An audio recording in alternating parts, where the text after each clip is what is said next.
Yeah, so we do ask that you sign up for if you want to attend meetings right now. It gives us some idea of how many chairs to put out, whether we're out here in the garden. So sign up. You can sign up on the Lake Chapala Society website. You can go to the Open Circle website, or you can go to the Open Circle website directly. Also, if you want to be informed of future presentations, you can get on the mailing list, and every week you'll receive an email of the upcoming presentation. Now, someone said that doesn't exist, so I went on the website this week, and it does, but it takes some looking. I think it's under contact information to sign up for the weekly email. I wish it was. But I don't think so. It took me a while to find it. Someone complained, oh, and I'm going in and out. No. Stop touching those dials. All right. Oh yeah. So always check your spam folders. If you have signed up and you don't receive anything, I'm making a lot of strange noises, aren't I? No. That's all right. We got a guest soundboard manager here. So check your spam folder. We also have videos of all the presentations, so we'll be recording today. Anyone who's doing the witness protection, maybe wear 2 masks, one on your eyes, one on your face. But they're all on YouTube, so you can send the actual YouTube link to friends north of the border who weren't fortunate enough to actually be present and experience our presentations. Now we ask for donations for our sound crew and the people who pick up the chairs. Meanwhile, we have a special guest to tell a joke here today. And we have Kat Miller.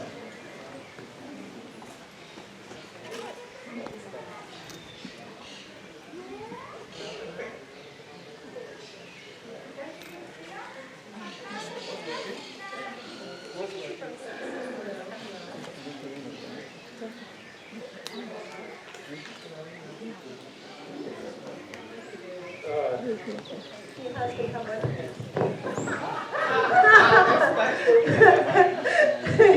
Okay, just ignore the man behind me. Today's joke is not endorsed by the Lake Chapala Society in any way. I could be fired for this, but I'm the guest and I can say anything I want. As the moderator, I wouldn't be able to. While walking down the street together, 2 members of the Supreme Court were tragically hit by a truck and died. Their souls arrive in heaven and are met by St. Peter at the entrance. "Welcome to heaven," says St. Peter. "Before you settle in, it seems there is a problem. We seldom see high officials around these parts, you see, so we're not sure what to do with you." "No problem, just let us in," they say. We'd like to, but I have orders from higher up, and we'll have you spend the day, one in hell and one in heaven, and then you can choose where to spend eternity." "Really, I've made up my mind. I want to be in heaven," says one of the justices. "Me too," says the other. "I'm sorry, but we have our rules," and with that, St. Peter escorts them to the elevator, and they go down, down, down, down, down to hell. The doors open, and they found themselves in the middle of a green golf course. In the distance is a clubhouse, and standing in front of it all their friends and other politicians who have worked with them. Everyone is happy and dressed in evening dress. They run to greet both of them, shake their hands, and reminisce about the good times that they had while taking away the rights of women and the poor, eliminating voting rights, and enjoying the privilege of being white men. They played a friendly game of golf and dined on lobster, caviar, and champagne. Also present is the devil, who really is very friendly and a nice guy who has a good time dancing and telling jokes. They're having such a good time that before they realize it, it's time to go. Everyone gives them a hearty farewell and wave whilst the elevator rises. The elevator rises and the door opens in heaven where St. Peter is waiting for them. Now it's time to visit heaven. 24 hours pass with the justices joining a group of contented souls, moving from cloud to cloud, playing the harp and singing. They have a good time, and before they realize it, the 24 hours have gone by and St. Peter returns. "Well then, you spend a day in hell and another in heaven. Now choose your eternity." They both reflect for a minute, then answer, "Well, I would have never said it before, I mean, heaven was delightful, but I think it would be better off in hell. I would be better off in hell. So St. Peter escorts them to the elevator, and they go down, down, down, down, down to hell. When the doors open, they are in the middle of a barren land covered with waste and garbage. They see all their friends dressed in rags, picking up the trash and putting it in black bags as more trash falls from above. The devil comes over to them and puts his arms around their shoulders. I don't understand, stammers the justices. Yesterday we were here and there was a golf course and clubhouse and we ate lobster and caviar, drank champagne, danced and had a great time. Now there's just a wasteland full of garbage and my friends look miserable. What happened? The devil looks at them and smiles and says, yesterday we were lying under oath, today you voted.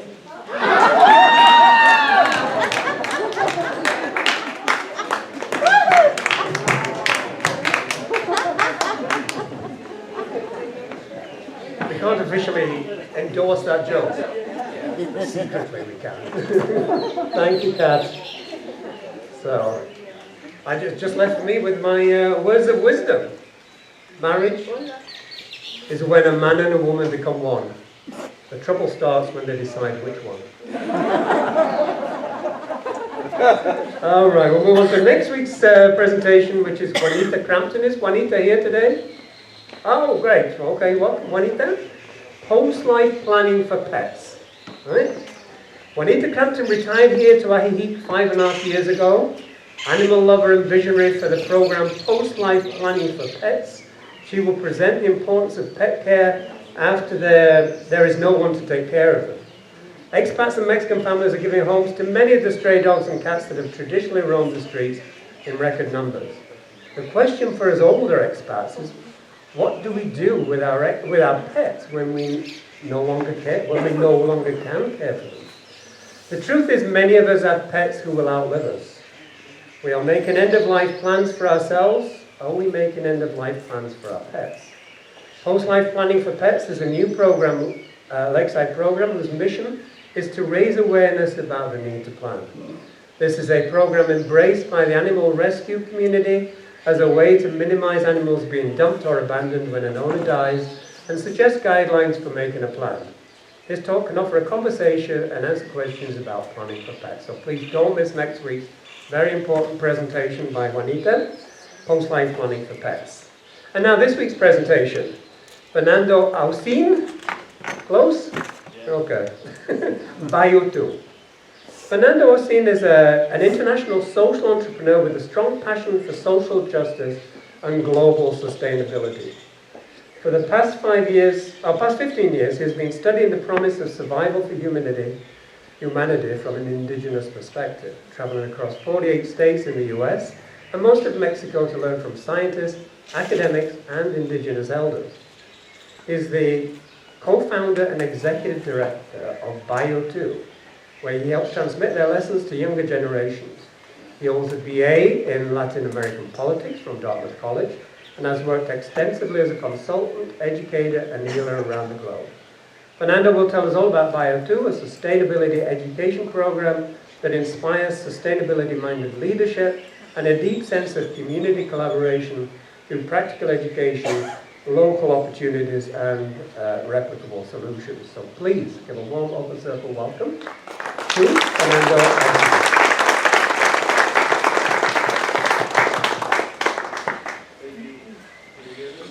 No.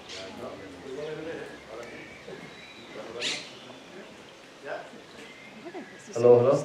Okay. Great. Thank you very much, Phil, and thank you all so much from the Open Circle and Lake Chapala Society for welcoming us. My name is Fernando Ausin, and before we get started, I'm just going to make a quick question in Spanish to see who needs translation help. Entonces, buenos días, yo soy Fernando Ausin. Para saber quién necesita que les traduzcan del inglés al español, ¿pueden levantar la mano, por favor? Ok. Domingo, ¿tú puedes ayudar acá, por favor? Mi hermano Domingo va a ayudar a traducir, que necesita que le traduzcan al español. Él va a estar de este lado para que pueda ayudar a traducir, que necesite eso. Great. So, thank you all. It's an honor to be here. I see some familiar faces and a lot of new faces, which is awesome. It's really a privilege to be with such a beautiful group of people that are passionate in helping the community and in supporting the lakeside. A little bit about myself and why we are here today. So as Phil said, I've been doing sustainability education programs for the past 15 years. First traveling around the US on a waste vegetable oil bus, promoting the promise of sustainability. And then for the past 13 years here in Mexico, doing something very similar, but working with big companies, governments, and different organizations throughout the country to promote sustainability. As Phil said, I studied Latin American politics and originally thought that we could do a lot through government and had a big job in Washington, D.C., but as the joke our friend said, we all know how politics operate in that level. So after many years of doing that, I recognized that the biggest problem we have as a human species is our lack of sustainability. So before I continue, does sustainability, is that a term that is clear for everyone, or does anybody not understand what I mean by sustainability? Feel free to raise your hand, no one's going to judge you. I just want to be clear about what we're talking about, right? Be clear. All right, great. So I am going to explain what does sustainability mean. It's the ability to sustain, basically, right? And as we speak to many hundreds of schools and conferences throughout different universities, we ask the students, who here believes that we are a sustainable species? Great, nobody raises your hand. Well, what that means is we are dependent on non-renewable resources for our daily living. And number one being fossil fuels, oil, petroleum, carbon, etc. What does that mean? That we have already reached what academics and experts say is the peak of oil consumption. And so we have already consumed the first half of oil that has taken millions of years and many dinosaurs and lakes and trees to form. And we are now going down to the second half of the oil that the earth has available for us. But I explained it in a sense that imagine you're drinking a big Slurpee and you put your straw in the Slurpee. Well, taking out the first half of the Slurpee is easy, right? But once you get to the ice and all the frozen stuff at the bottom, you need to suction with a lot more energy, and it's harder to get out, right? And that is what's happening with our petroleum nowadays. So the spike in oil prices, right, that we're seeing in the US, what is that, at $4 per gallon now? $6? Wow, $6 per gallon. Here in Mexico, it's been regulated in a way, so it's still at 24, 25 pesos. But those spikes in prices is not because of government. It's not because of the people that are in charge of running the show. It's because, simply put, we have less and less petroleum available. Now, that would not be a problem if someone here were to say, hey, I did not use petroleum today. Did anybody not use petroleum today? No? Awesome. Great. How did you guys get here? Walk. You walked. Awesome. What did you walk in? Shoes. Gotcha. It's very difficult, sorry to say, it's very difficult to not use petroleum because it's not only in our modes of transportation, but of course it's in all the plastic and all the clothes and all the different things, our cell phones, our microphone, everything we're using on a daily basis, our glasses, have in some sort petroleum. And in some unfortunate parts of the world, we're also using petroleum to feed ourselves, right? So glyphosate and all the different petrochemicals that we're putting into our food is what we are consuming as a human species. So it's very, very challenging to say we did not use petroleum. Now, the problem with that is that in the late 90s, there was a group of scientists that were commissioned by the US Department of Energy, to say, what is the situation with the world's petroleum? And it was called the Hirsch Report, modeled after Robert E. Hirsch, who was one of the scientists. And he said, well, the peak of petroleum is going to come between 2005 and 2010. It actually happened, according to Shell CEO, in 2008. And he said, it doesn't matter when exactly the peak of petroleum is going to happen. What's necessary is that we have 10 years of mitigation plans in place before that peak happens. Exactly. So 10 years of mitigation plans are having an alternative to petroleum, right? And there was a gentleman here, Chris in the back, from Bamboo Warriors, who I think is an amazing solution here in the lakeside, was saying, well, I'm changing over to Tesla cars because I don't want to continue buying petroleum, which I think is great. And we asked him, well, where do you get your energy to power your Tesla?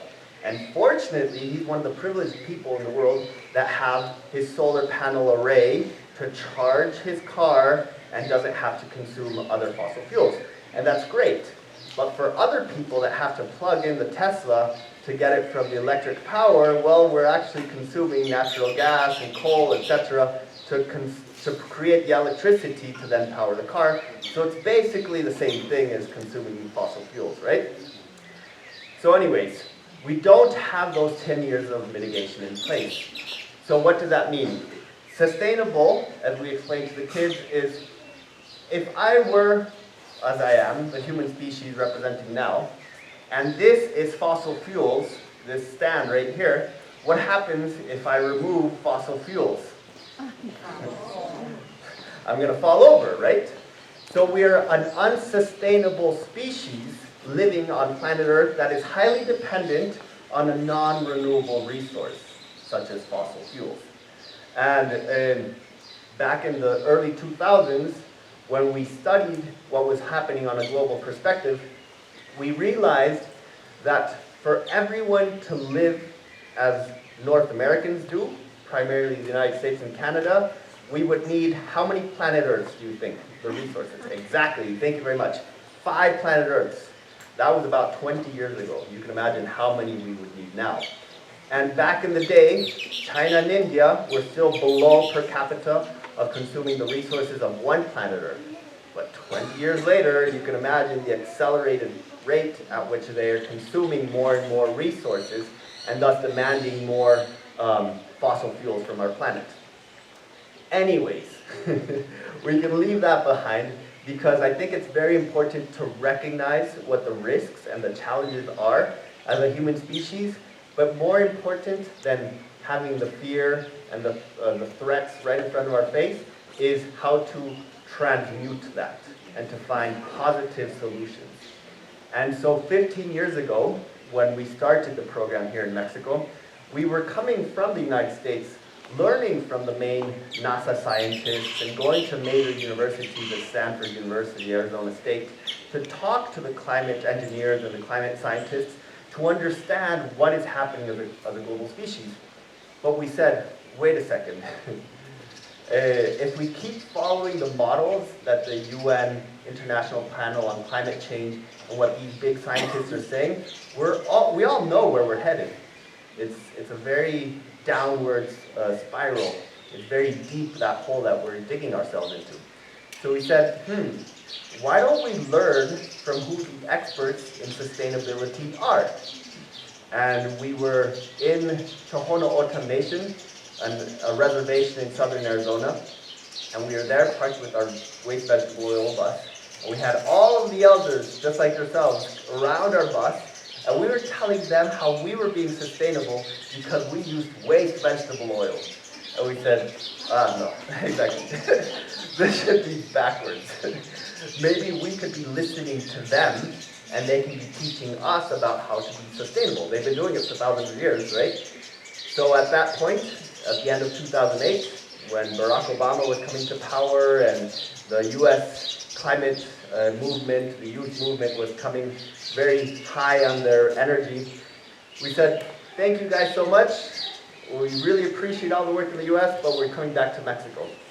And it was in early 2009 with my brother, Domingo Ausin, back there, and Suzette in the other corner, that we founded the program here in Mexico, learning from indigenous peoples, traveling throughout the country to learn from the elders of the different indigenous traditions, the Huiraritari or the Huichols with the bracelets, or the Teotihuacan elders near Mexico City, the Mayan elders, and just traveling to different parts of the country to learn about how they see the world and how they perceive sustainability in order to teach that to future generations.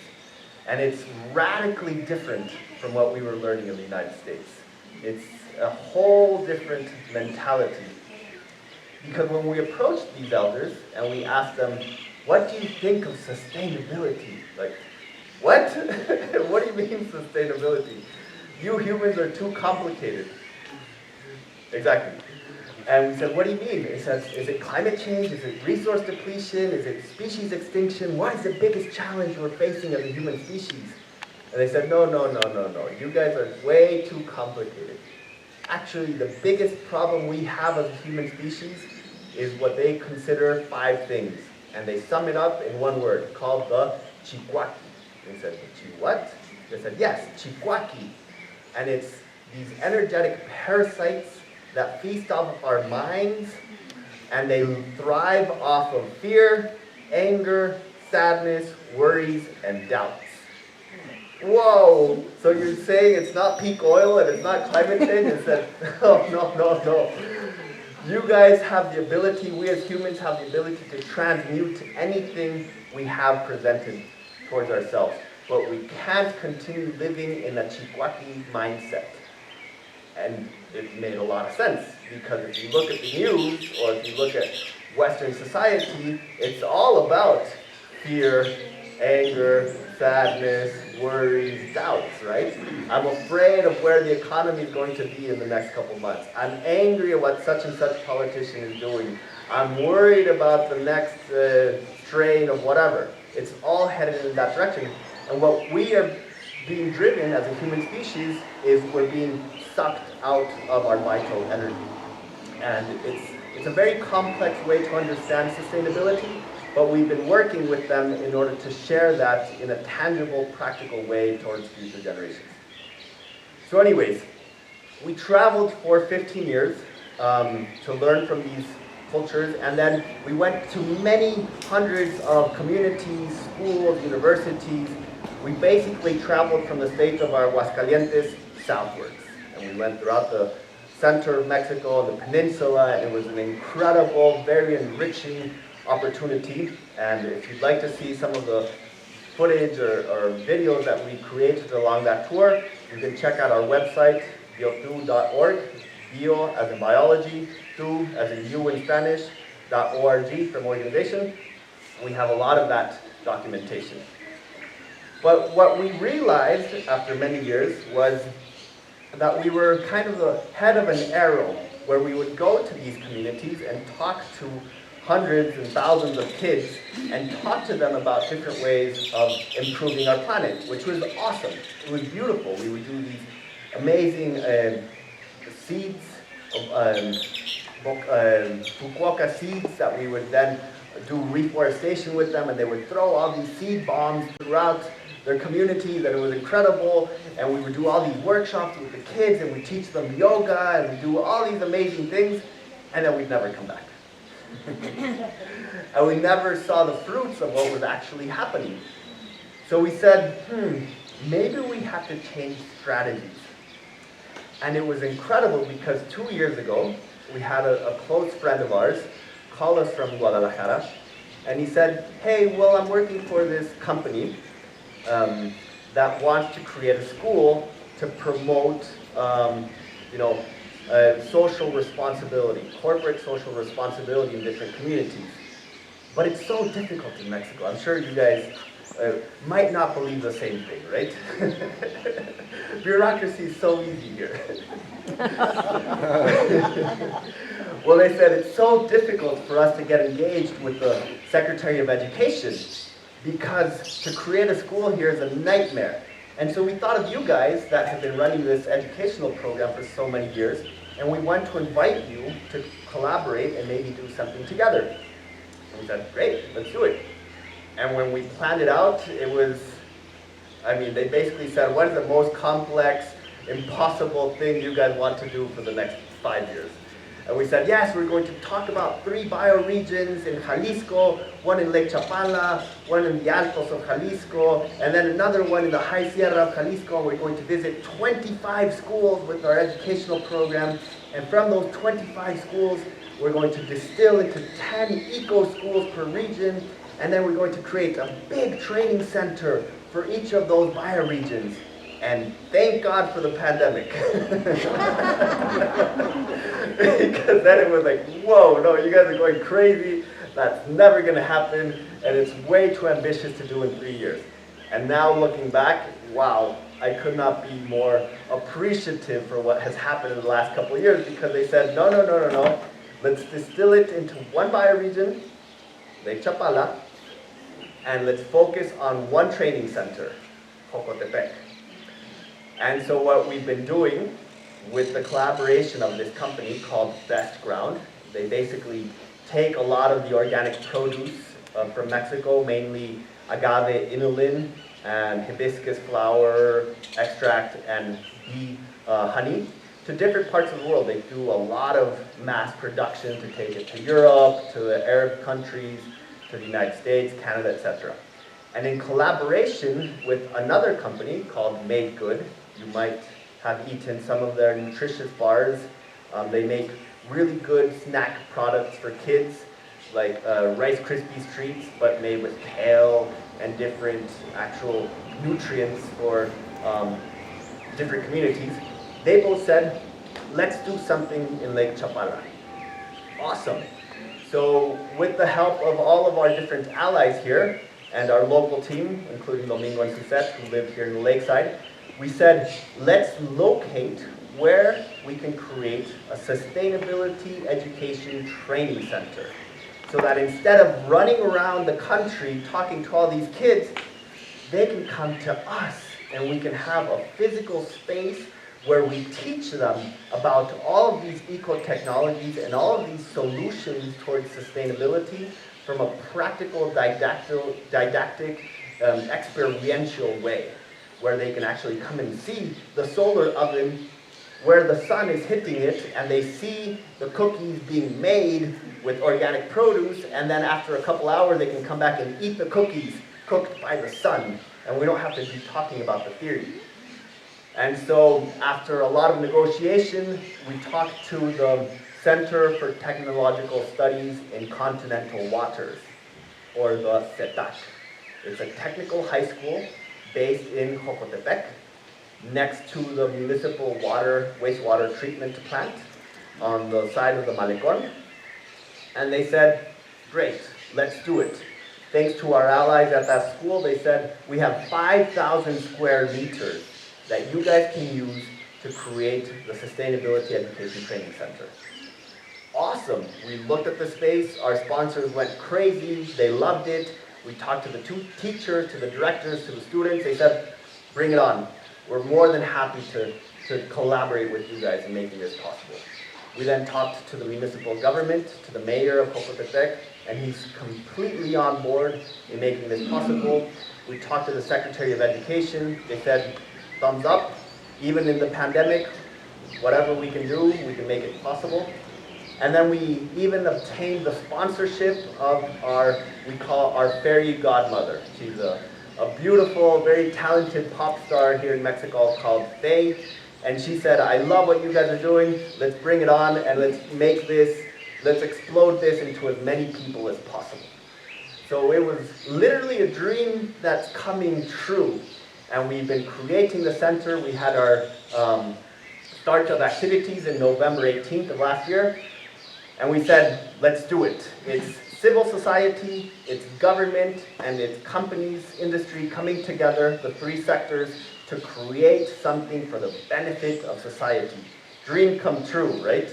Because it's very few opportunities that all three sectors can coincide in a specific project to do something in the benefit of all. And so we started on November 18th, and then after the pandemic, all of a sudden a war hits. Exactly. And so our sponsors, who have to do a lot of transcontinental transportation, taking a lot of the produce everywhere, all of a sudden found themselves in complications because of, ironically, peak oil, right? And moving all these containerized shipping from one part to another in the world. And so they said, well, we love what you guys are doing, we think it's fabulous, and we want to continue promoting the educational program. That's no problem. And since then, in the last 5 months, we've had incredible results. We were talking to Chris. One of the programs that we're doing with the CEPAC students and the teachers is called Sustainable Entrepreneurship. And so we're teaching the kids on how to become entrepreneurs in a sustainable way, and not just resource extraction and depletion, but actually finding ways in which we can do good for the planet and good for ourselves, right? As we were talking, we have to turn environmental challenges into economic benefits. And one of our main sponsors, Fundación ADO, you might know the ADO bus company in central Mexico. What we did with them is we showed them how waste vegetable oil turned into biodiesel can not only reduce the emissions of carbon dioxide and a lot of different polluting gases, but increase the bus's performance and thus reduce the cost of fuel. And they went crazy. And that's why we had these buses to travel all over Mexico and do our program. That's the type of philosophy that we're trying to take. How to transmute environmental challenges into economic benefits. And that's what we were talking with Chris, the Bamboo Warriors here in the lakeside, is bamboo, an incredible grass that is highly sustainable, that can grow very quickly and can produce a lot of amazing things, not just furniture, but also fabrics, paper, infrastructure, buildings, how that can become a sustainable entrepreneurship for a lot of the students at the CEPAC. And they're already started with a lot of their own projects. They're doing a lot of bokashi fertilizers, and they're doing a lot of different things in which these students from a low-income community are looking how to generate income sustainably. And by sustainably, I'm not saying prolonged, but rather in a way that regenerates the environment and helps the community, right? That's the type of philosophy that we're bringing with these kids. And so it's been quite an experience with both the teachers and the directors and the students to bring these new types of philosophies.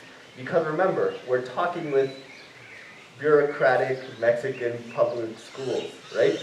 And with all of the legacy that has been going on for hundreds of years of education here. And we're bringing an entirely different new philosophy of adapting to our current circumstances in the world. And it's been fantastic. And we have 5,000 square meters where we have the freedom to do what we want and however we want it, with the students, with the teachers, with the directors. And we're now bringing the Eco School program to the CEPAC. We're bringing all of the local middle schools from throughout the community of Cocotepec and other parts of the lake, and probably San Juan Cosala, and then the other side of the lake. And we're also working with indigenous communities to say, come visit us. Come learn how to do these things. And we're gaining the attention of other schools, like the UDG and the Tec de Monterrey, that are also joining in the mix and supporting in the different ways that they can to learn about sustainable entrepreneurship and to revise what we're doing with our students. So it's a really exciting, wonderful opportunity that we're living. However, what happened earlier this year with the war and everything, our sponsor said, keep doing the education program. We love it. It's incredible. You guys are bringing amazing results, and we love what you're doing. But we need to see other involvements come into the mix, because honestly, with everything that's happening economically with our companies, we need to see other sponsors come in. And so immediately we thought, let's look at other sponsors locally that might be able to get involved. And talking about Cocotepec, Well, we thought about the berry farms, right? And so we went to talk to Driscoll, we went to talk to Dole, and to the different berry farmers. And it's been very challenging, I'll be honest with you guys, to try to bring that consciousness to these big companies. And perhaps we're not knocking at the right doors and we don't have the right contacts to talk to them. But it's been very interesting to see the response that is still very much profit generated, and it's still very much in numbers, and not recognizing the effects that all this farming is having with our community, lakeside. And we haven't really been able to demonstrate the importance of them supporting an educational program that leads towards sustainability, because in a way we are still talking about this predatory capitalism, as it's called, right? We see a resource, we exploit it to the bare minimum, and once it's gone, we pollute the place and we extract what we need, we go to the next place and do the same thing over there, etc., etc. And that's what's been happening in the world in many different fronts, right? So we haven't been able to tap into them, and then we thought, well, who else can we bring in the mix? And we said, it's incredible. We've been living in the lakeside for about 10 years. My mother, Catalina, has a wonderful home in San Juan Cosala, and we always have been spending a lot of time here, but we don't know the community. We don't know who are the key actors. Yes, we know Gina Gugamul that helped with the Earth Day festivities, but we really need to start doing this and seeing each other to the eyes and seeing who's doing what. For example, Chris that came up to us earlier today and said, hey, I'm the bamboo warrior, and this is what we're doing with bamboo on the lakeside. Awesome. Let's all come together, because this is a situation that needs all of our response in order to continue. When we talk about sustainability, it's not just about the environment or ecology, as many people wrongly think. It's literally the survival of the human species. That's what we're talking about. So it involves economics, politics, religion, society, etc. It's everything coming together to figure out if we as humans can continue living or not. And as we've seen it, talking to thousands of people throughout the US and Mexico and Europe, if we're alive today, we have a very important role to play. I've talked to a lot of people and I say, no, I'm too old. I'm sorry, I can't do anything. It should be a responsibility for little kids or younger generations. Yes and no. We are inheriting the world that has been created for many hundreds and thousands of years, but at the same time, we need the support of all of us to make this possible, to continue our race as a human species. And so what we're noticing is that there are a lot of amazing projects and fantastic people and incredible resources on the lakeside. And as such, on the last Earth Day event here in Ajijic on April 22nd, we inaugurated what is called the Sustainability Circle. And the Sustainability Circle is an opportunity for all of us that are conscious about sustainability issues and want to get involved more and want to continue creating a legacy for the lake to come together once a month. And we're in talks right now with the LCS if we can do it here so that it's a convenient place for all to unite. And my mom, Catalina, has volunteered, maybe not so willingly,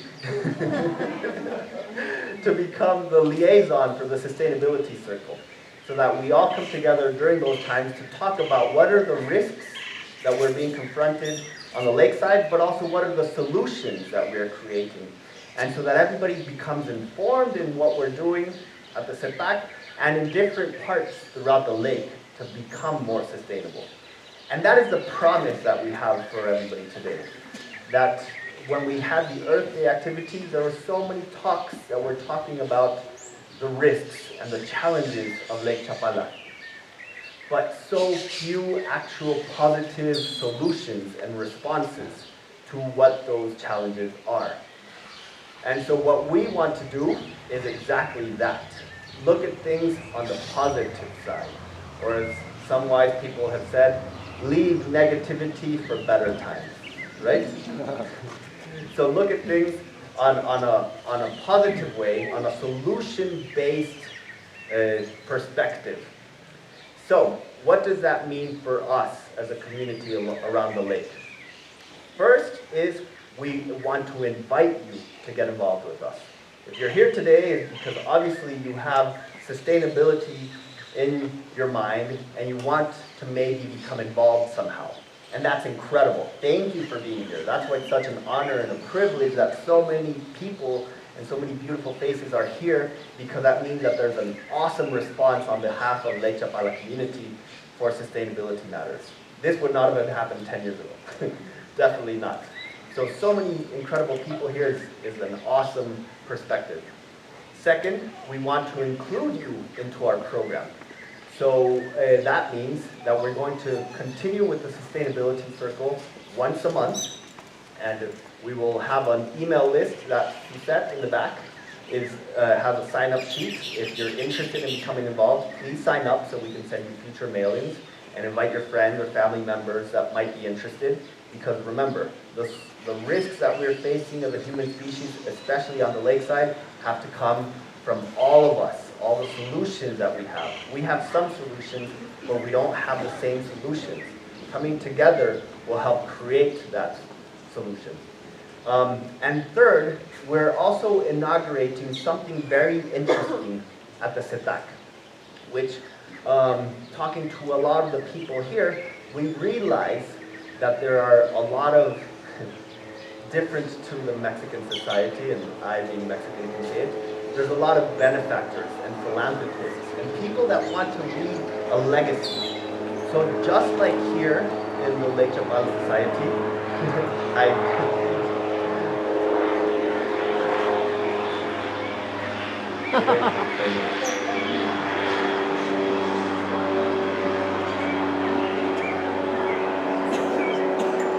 So just like here in the Lake Chapala Society that I'm seeing the Neil James Memorial Tree over here, and the Bill and Betty Ladder Gazebo, and then the Ken Gosh Pavilion, and all these wonderful names of philanthropists, we want to do the same thing at CETAC. What if someone is interested in supporting the butterfly garden, or wants to support the creation of the water museum that we have planned, or that wants to help create the big bamboo structure, kind of like the Green School in Bali, I don't know if you've seen it, but this beautiful bamboo structure as a training center, etc., and become involved as legacy donors and memorial buildings being named after you and in your benefit. So that's the third opportunity that we want to invite. And it's not only a personal invitation for all of you, because we know that sometimes there's a lot of fundraising happening at the lake, and there's a lot of competition for foreign philanthropy. But we want people to become more involved in what we're doing in sustainability matters, and for it to be a matter of heart, for people to say, yes, I love what's happening with the education in the lakeside. I see what's happening with the CETAC students. I love the programs that are happening with all the middle schools, and I want to make sure that that continues for the next 10 years. Because those 5,000 square meters that we were donated by the CETAC is at least 10 years, with the option to renovate in 2031. So if anybody is interested in becoming legacy donors with us, please, after this talk, come talk to Suzette or Domingo with the gray shirts in the back, or myself, and we're more than willing and eager to start that conversation and see how